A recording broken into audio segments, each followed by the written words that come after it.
আজকে বাড়িতে বানাবো ধোকা। আর ধোকাটা আজকে কিন্তু নিজেরাই বাড়িতে বানিয়ে তৈরি করব। তো কিভাবে করছি সেটা কিন্তু পুরো রেসিপিটা তোমরা দেখো। আগের থেকে মটর ডালটা ভিজিয়ে রেখেছিলাম বেশ সকালে, মানে 8 ঘন্টা মতন ভিজিয়ে রেখেছিলাম, 8-9 ঘন্টা। তারপরে দেখো মটর ডালটা ভালো করে ধুয়ে মিক্সির বাটিতে কয়েকটা কাঁচা লঙ্কা দিয়ে ডালগুলো দিয়ে এবার খুব ভালো করে এটা ব্লেন্ড করে নিয়েছি।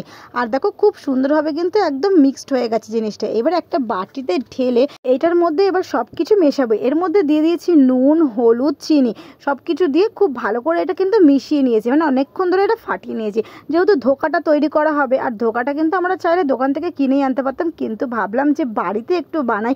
এত ইজিলি যখন ঘরে সব কিছু আছে তখন দোকান থেকে কেন কিনে নিয়ে আসবো। তো এইবারে দেখো খুব ভালো করে ফাটানোর পর কড়াইতে তেল দিয়ে তার মধ্যে দিয়ে দিয়েছি ধোকাটা দিয়ে, এবার খুব ভালো করে ডালটা দিয়েছি, মানে ডালটা দিয়ে খুব ভালো করে নাড়াচাড়া করার পর যখন এরকম পুরো শুকনো হয়ে গেছে, এর আগে একটা থালার মধ্যে একটুখানি কিছুটা সর্ষের তেল দিয়ে পুরো তেলটা মাখিয়ে নিয়েছিলাম যাতে লেগে না যায়। এবার দেখো পুরো থালায় তেলটা ভালো করে কভার করার পর এবার যেটা রেখেছিলাম যে ধোকার যে ডালটা, সেই ডালটা এর মধ্যে দিয়ে দিয়েছি থালার মধ্যে দিয়ে। এবার গরম গরম পুরো থালার মধ্যে এটা চেপে দিয়েছি, যেহেতু একটা শেপ করে কাটতে হবে তাই জন্য গরম গরম চেপে দিয়েছি এর মধ্যে। এবার দেখো শেপ করে কাটা হচ্ছে, একদম পুরো বরফির সাইজে সুন্দর করে কাটা হয়েছে। এখানে আমার মা এই ডিজাইনগুলো কেটে দিয়েছে। আর দেখো খুব সুন্দরভাবে কিন্তু কাটা যাচ্ছে। তোমরা কিন্তু এইভাবে বাড়িতে ধোকা বানিও ডাল দিয়ে, এইভাবে খুব ভালো হবে। কিন্তু আমি ওই জন্য পুরোটা তোমাদেরকে দেখালাম যে আমরা কীভাবে ধোকাটা বানিয়েছি। আর দেখো কি সুন্দরভাবে বরফির মতন কাটা হয়ে গেছে। এবার ধোকাগুলো ভাজতে হবে, তার জন্য এখানে পরিমাণ মতন কড়াইতে তেল দিয়ে ধোকাগুলো খুব ভালো করে কিন্তু গরম ছাকা তেলে ভেজে নিয়েছি। একদম হালকা আঁচে ভাজতে হবে, কারণ আজ বেশি কিন্তু জোরে দেওয়া যাবে না, তাহলে পুড়ে যাবে।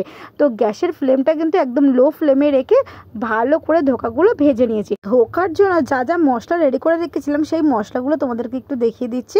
দেখো ধোকার জন্য ধোকাতে একটু আলু দেবো, তাই জন্য কিছুটা আলু কেটে রেখেছি। তোমরা না চাইলে আলু দিতে নাও পারো, আর তাই জন্য আমি এখানে দেবো। তাই এখানে আলু, তারপরে টমেটো, হলুদ, লঙ্কার গুঁড়ো, জিরের গুঁড়ো, আদা, তেজপাতা সব কিছু রেখে দিয়েছি।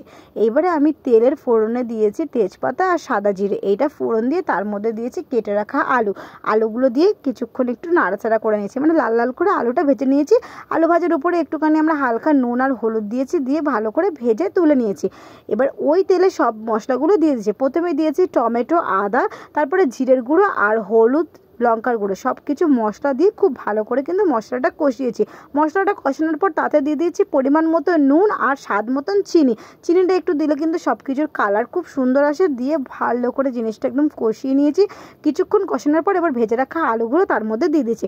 ভেজে রাখা আলুগুলো দিয়ে আরেকটু ভালো করে কিছুক্ষণ কষিয়েছি। তারপরে কষানোর পর এতে দিয়ে দিয়েছি পরিমাণ মতন জল, বেশি জল দিইনি, হালকায় জল দিয়েছি। আর ধোকাতে কিন্তু খুব পরিমাণে ঝোলটা টেনে নেয়, আমি তো অল্প পরিমাণে জল দিয়েছি, তোমরা কিন্তু একটু জলের পরিমাণটা বেশি দিও। তো এইবারে দেখো যখন ঝোলটা পুরো ফুটে গেছে আলুগুলো দেওয়ার পর, তার মধ্যে এক এক করে ধোকাগুলো দিয়ে দিয়েছি, ভেজে রাখা ধোকাগুলো এইবারে এতে দিয়ে কিছুক্ষণ ভালো করে ফুটিয়ে নিয়েছি। যখন দেখেছি আলুগুলো একদম পুরো সেদ্ধ হয়ে এসেছে, তখন ধোকাগুলো এর মধ্যে দিয়ে খুব ভালো করে ফুটিয়ে তার মধ্যে দিয়ে দিয়েছিলাম গরম মশলা দিয়ে আরেকটু কিছুক্ষণ ভালো করে ফোটানোর পর দেখো আমাদের পুরো রেডি হয়ে গেছে ধোকা। আর এইভাবে কিন্তু ধোকাটা তোমরা বাড়িতে অবশ্যই বানিও। কেমন লাগলো রেসিপিটা তোমরা কিন্তু জানিও। আর ধোকাটা খেতে কিন্তু দারুণ টেস্টি হয়েছিল। তোমরা এভাবে বাড়িতে বানিয়ে খেও। আর ভিডিওটা কেমন লাগলো অবশ্যই জানিও। লাইক, কমেন্ট, শেয়ার করে চ্যানেলটা সাবস্ক্রাইব করে দিও। টাটা, দেখা হচ্ছে নেক্সট ব্লগে।